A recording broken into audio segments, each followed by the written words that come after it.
46 of which have been identified. And since, unfortunately, we're going to be doing this for quite some time, I'll tell you the process that we're following. That is, when the medical examiner is able to identify the remains as a body, then they'll be identified, they'll be numbered basically for identification. We have 94 of those. 94 where we have bodies for identification. 46 of those 94 have actually been identified. And then we have the gruesome and horrible situation that in many cases we recover only parts of bodies. And we have 70 in that category. In Washington, half of the Pentagon remains closed due to smoke and structural damage left after the crash of a third hijacked plane. Still, almost 24,000 employees returned to work today. Structural engineers and rescue workers have said portions of the building near the point of impact are in danger of collapse. Cranes have been in place since yesterday to lift heavy debris. Officials say the preliminary death toll is approximately 190. That includes Pentagon employees and the people on board the hijacked plane. The nation's commercial air travel system is slowly coming back to life this morning. Transportation Secretary Norman Mineta gave the go-ahead for limited flights starting at 11 a.m. Eastern Time. The reopening of the nation's airspace comes with new restrictions for travelers. First, not all airports will be reopened today, and not all airlines are prepared to resume a full service. People planning to fly should call ahead and allow extra time. The FAA has banned curbside check-ins, and only passengers will be allowed to go through security checkpoints. Airports are also required to bring in uniformed security officers. Workers began arriving at New York's LaGuardia Airport this morning. Other New York area airports also geared up for operations on what an official called a limited basis. Law enforcement sources say as many as 50 people may have helped plan and execute Tuesday's terrorist attacks. Investigators believe 2 of the jetliner hijackers were brothers who had attended a flight training school in Florida. Both of their homes in Vero Beach have been searched. The FBI believes 12 to 24 hijackers were aboard the 4 jets commandeered on Tuesday. Agency Director Robert Mueller says once the identity of the hijackers is established, agents will go after their associates. FBI agents and Boston police took 3 people into custody yesterday at a Boston hotel. They are being detained as material suspects. At the request of the FBI, German police have detained a male airport worker in connection with Tuesday's terror attacks. Police say 2 of the suspected hijackers had attended school in the northern German city of Hamburg. 4 apartments were searched by German police. The police also detained a woman for questioning in connection with the attacks. Many people across the country are only just beginning to comprehend what happened on Tuesday, and many are eager to find out who's to blame. Osama bin Laden is said to be linked to the attacks. Sharon Collins is here with insight into this man. Sharon, he's hard to find. He definitely is. You know, the few reporters who have met Osama bin Laden say he's a very quiet man, private, almost shy. He's an Islamic fundamentalist and the son of a Saudi billionaire. Bin Laden is believed to be in his 40s and supposedly has 3 wives. He's also on the FBI's 10 most wanted fugitives list. He's been there since 1999. The U.S. State Department links him to many recent terrorist attacks. After being stripped of his Saudi citizenship, he was granted safe haven in Afghanistan. And his connection with that country goes back to 1979 when he left Saudi Arabia to fight the Soviet invasion of Afghanistan. A number of reports indicate the Afghan jihad was backed with American dollars. And according to a Middle East analyst quoted by the BBC, he actually received security training from the CIA itself. While in Afghanistan, he founded a group that recruited fighters from around the world, which may be why he has so many loyal followers today. Bin Laden comes from a very prominent family. He has millions of dollars at his disposal, which some experts believe he uses to fund terrorist groups and training camps around the world. He's expressed anger over the U.S. military presence in Saudi Arabia and our presence in the Gulf War. We asked counterterrorism expert Mansour Ijaz why he hates us so much. Think about it for a moment from a Muslim's perspective, that you as an American with your beer drinking ways and bringing women that don't cover their heads and have completely different views of what their society ought to be, come to their soil and essentially stain it. That's the way they looked at it. That's the way that bin Laden looks at it, that we stained his soil first. But interestingly enough, Ijaz does not think bin Laden could have gained the intelligence information necessary to pull this off himself without help from another source.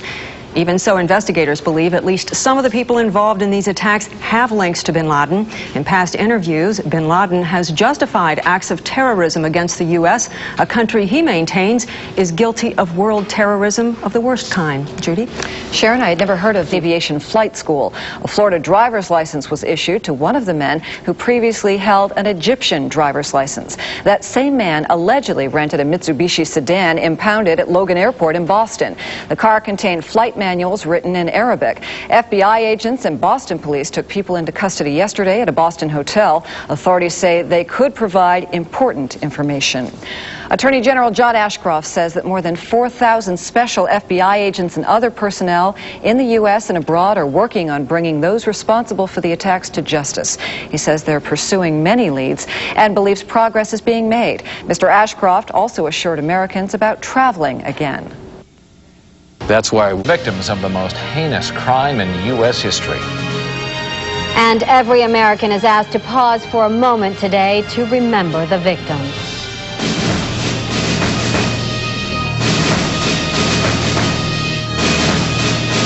It is day 4 of America's ordeal. Good morning, I'm Charles Molyneux. And I'm Rudy Bakhtiar. President Bush is considering a request this morning from the Defense Department to call up reserve troops. Officials say the Defense Department wants to activate as many as 50,000 reservists, although Mr. Bush is expected to allow the Defense Department to call up to 1 million men and women. The Reserve and National Guard forces would help protect the United States from possible terror attacks by guarding jet fighters and performing other duties at military bases. The last call-up took place in 1991 for the Gulf War. Well, America's response goes beyond the military. Congress and the White House have struck a deal on a $40 billion emergency package to deal with the attacks. It calls for $10 billion to be released immediately for recovery and cleanup efforts in New York and D.C. Another $10 billion will be released after a 15-day waiting period, and $20 billion will be given out as President Bush makes specific requests. Those requests can include intelligence, law enforcement, and improved security for transportation systems. The package is expected to be ready for the president's signature by tomorrow. Some miserable weather has not washed out the resolve of workers in New York or at the Pentagon. In Arlington, storms stopped the work for a time, but researchers have found the 2 black boxes from the plane that crashed into the Pentagon. The only other data recorder that's been found is the one from the Pennsylvania plane crash. The flight data and voice recorders found at the Pentagon are both damaged, but investigators expect they will still offer an idea of what happened during the flight's last few moments. The Pentagon says up to 190 people were killed in that crash, including the people on the plane. Heavy rain in New York is making things harder and more dangerous for rescue workers. They've hauled away thousands of tons of debris already. Mayor Giuliani says there are almost 4,500 people missing. The official death toll stands at 184. No survivors were found yesterday. Meanwhile, signs of patriotism can be seen all across the country. Lawmakers are asking Americans to fly the flag for the next 30 days. So people are responding that some stores have run out of the stars and stripes. Investigators continue their extensive worldwide search for those responsible for the attacks. Sharon Collins is here with an update on what they're finding. Sharon? Here's what we know. 18 hijackers were involved in the attacks on America. Here's what we don't know. How many more terrorists are out there? As we've mentioned, the Defense Department has asked President Bush for up to 50,000 people in the military reserves to help with homeland defense. They would be taken from all branches of the Reserve and National Guard. We know the main suspect behind what appears to be a network of terrorists is the Islamic militant Osama bin Laden. The international police agency Interpol has issued a special alert for bin Laden. The Interpol says it's already getting tips from 40 nations that could lead to arrests of those responsible. And this, according to a Japanese newspaper, Japan's securities watchdog says it's investigating trading around the time of the attacks on America to see if any transactions were linked to bin Laden, who is extremely wealthy. Meanwhile, people are being arrested all over the world on suspicion of terrorism. Dutch police pulled in 4 people suspected of being part of a radical Islamic network. This from Reuters wire service. Police in Belgium and the Netherlands arrested 6 suspected Islamic extremists thought to be planning attacks on U.S. targets in Europe. We don't know if these arrests are connected completely to the U.S. attacks. Today in the Philippines, a Manila hotel was raided by U.S. and Philippine authorities. 2 people were arrested in connection with Tuesday's attacks. And the U.S. Coast Guard boarded a Carnival Cruise Line ship off the coast of Miami this morning. They've detained 2 people said to have a history of hijacking. Once again, it's unclear how many of these people are all related to Tuesday's attacks. Charles, Rudy, looks like quite a network. Yeah, thanks, Sharon. Some of that collapsed rubble at the Pentagon caught fire overnight, and that caused some problems for rescue and recovery efforts. Firefighters did manage to put the blaze out in about 20 minutes. Government sources now estimate 190 people may have been killed in the Pentagon crash.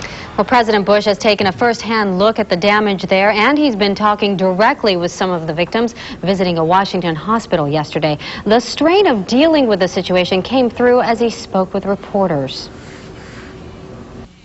I think about the families, the children.